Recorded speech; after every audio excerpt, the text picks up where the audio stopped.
Ini BRI-nya tahun 2019-2020. Itu saat ini satu, tidak menutup kemungkinan. Kalau di Kejaksaan Tinggi kita sudah pemberitahuan dan pihak dari Kejaksaan Tinggi sudah CC juga, karena ini kan berkaitan dengan BUMN, Badan Usaha Milik Negara. Sebagaimana kita di sini wajib untuk mengamankan aset negara, kita kan membela yang bayar. Dalam hal ini kita di Badan Negara kan berarti harus mengamankan aset-aset negara, gitu kan. Nah, kemudian ini oknumnya, tersangkanya lah tentang pegawai BRI juga. Sebelumnya dia di unit Pojak, kejadiannya di unit Pojak 2019 ke 2020, kemudian 1,7 miliar kurang lebih. Dia istilahnya maling lah, mencuri uang negara menggunakan alat yang dipergunakan untuk bisa mengambil uang negara itu adalah nasabah. Nasabahnya ada, bukan fiktif. Jadi dia mengambil kas negara ini melalui nasabah dengan cara mengambil uang nasabah. Jadi uang nasabah ini kan resmi terdata secara sistem di bank, diambil oleh dia. Nah, nanti caranya mengambil kita yang akan membuktikannya nanti di persidangan. Tapi modus operandinya begitu.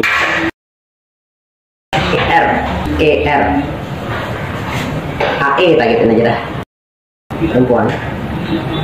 Sebenarnya sih, kalaupun menyangkut kredibilitas, saya apresiasi BRI karena apa? Mereka tidak menutupi istilahnya ya kooperatif mereka, apapun yang terjadi di dalam mereka tempuh dengan cara hukum. Artinya masyarakat di sini tidak perlu ragu-ragu menabung di Bank BRI. Karena apa? Oknum BRI yang salah proses, dan orang-orang yang terlibat pada waktu kejadian ini sudah banyak yang diproses. Artinya ada hukumannya. Memang dia menstreanya lihatnya nggak ada, tapi secara tidak sengaja dia ikut andil dalam kerugian keuangan negara ini.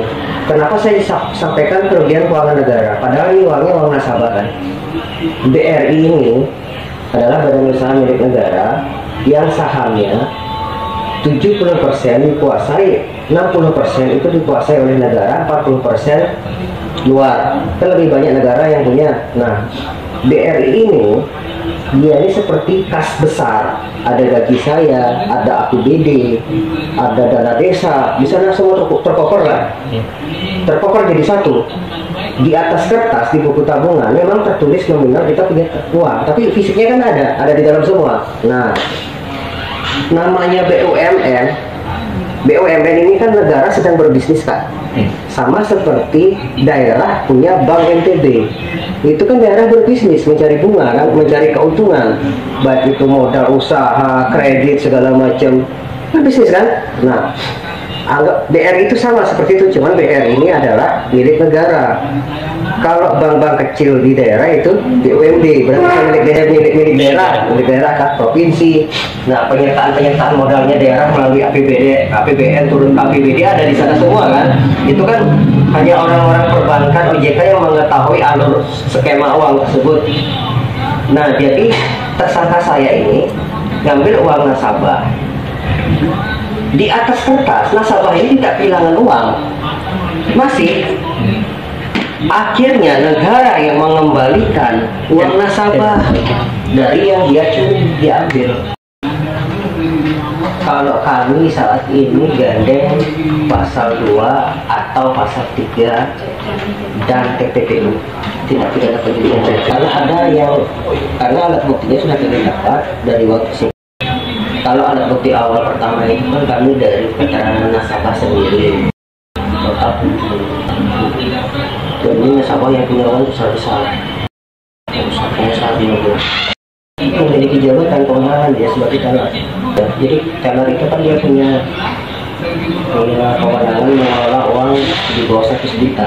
Dia bisa mengambilkan penarikan tunai, menyiasati sistem sudah pengambilan 100 juta, tapi di sistem saya tidak berbicara lemahnya sistem BRI, tapi semua sistem perbankan masing-masing teller itu punya kewenangan dia untuk mengaudit, mengcounter apa uang masuk, uang keluar. Nah, kemudian kedua, kenapa dia bisa lebih masuk lebih dalam? Dia ini memang niat sekali. Jadi kepala unit itu kan megang password sistem. Unit itu mengetahui dari password sistem itu masing-masing nasabah itu punya PIN ATM yang bisa dilihat. Kepala unit yang punya tanggung jawab di sana. Unitnya ini nggak ada niat begitu, tapi sistemnya dicuri oleh tersangka. Makanya dia akhirnya bisa kembali melakukan aksinya mencuri ATM kosong yang ada di customer service, diduplikat buku tabungannya kakak, baru dia narik-narik. Akhirnya negara mengembalikan uang kakak yang harusnya negara dapat untung. Harusnya negara penyertaan modal, kembalikan dulu karena uang itu sudah masuk secara sistem, dikeluarkannya juga secara sistem, tapi akibat ulah si oknum itu. Makanya saya katakan negara rugi total tolak 1 miliar lebih. Kita pakai internal nggak perlu, karena di internal mereka sendiri sudah ada ahli auditornya.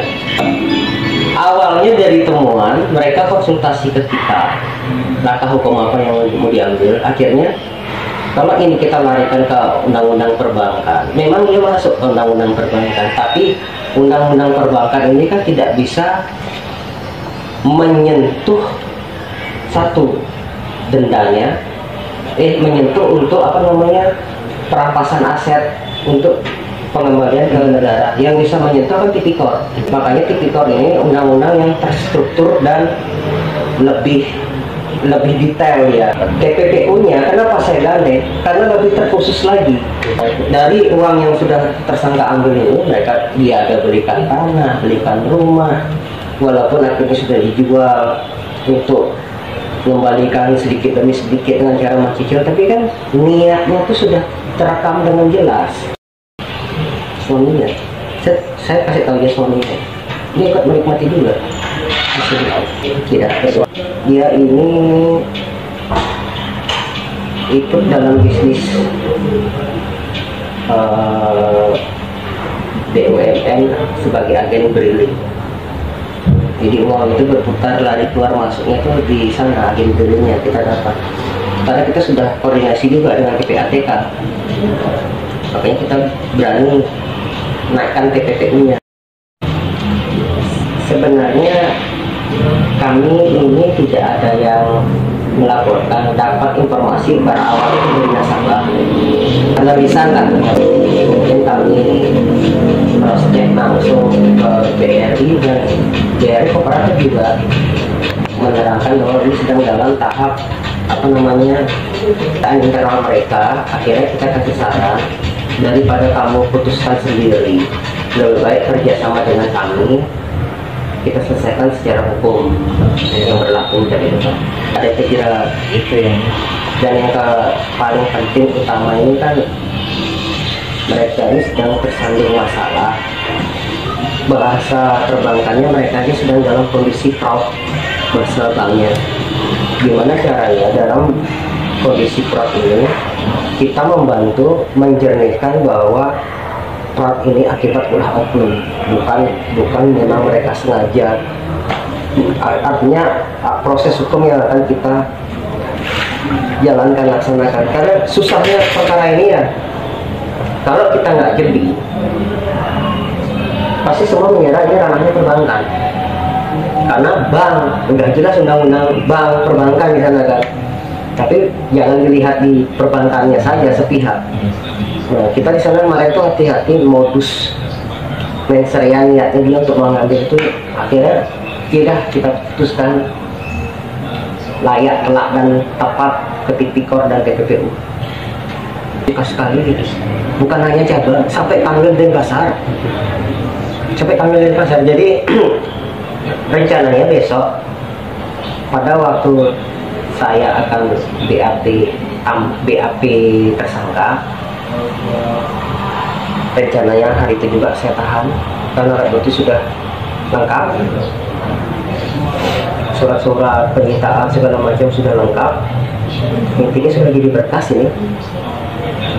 Jadi tinggal ngisi nanti BAP SK, kami siapkan untuk pengacara, kami tawarkan untuk melakukan pra-peradilan masih mengganjal. Kami terbuka aja, ayo silakan kita diperas, siapa tahu saya yang salah itu loh.